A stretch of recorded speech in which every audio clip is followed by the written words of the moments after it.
Stock मार्केटचा एक नियम असतो, जर नुकसान टाळायचं असेल तर तेवढेच पैसे लावा जेवढे गमावण्याची तुमची तयारी आहे.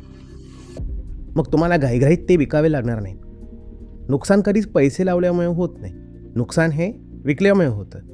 ठीक, समजा तुम्ही पैसे लावले आणि त्याची किंमत पडत चालली तरी तुमचं नुकसान झालंय का? नुकसान त्या दिवशी होतं ज्या दिवशी तुम्ही तो शेअर विकता. जर तुम्हाला त्या पैशांची गरज नसेल तर विकू नका. बहुतेक वेळा जो स्टॉक खाली चाललाय तो कधी ना कधी या द्वैतात्मक जगात जर खाली पडलाय तर वर सुद्धा येणारच. त्याला तसंच पडून राहू द्या. म्हणा की तू कितीही खाली जा, मी विकणारच नाही. 4 वर्ष, 6 वर्ष किंवा 10 वर्ष पडून राहा. आता असंही नाही की तो नक्कीच वर येईल. कदाचित कंपनी दिवाळखोरीत निघेल आणि किंमत शून्यही होईल. पण सहसा असं होत नाही. जर तुमच्याकडे होल्डिंग पॉवर आहे, होल्डिंग कॅपॅसिटी आहे, तुम्ही टिकू शकत असाल तर नुकसान होण्याची शक्यता खूप कमी असते. सगळ्यात जास्त नुकसान त्यांचं होतं ज्यांच्यात टिकून राहण्याची हिंमत नसते.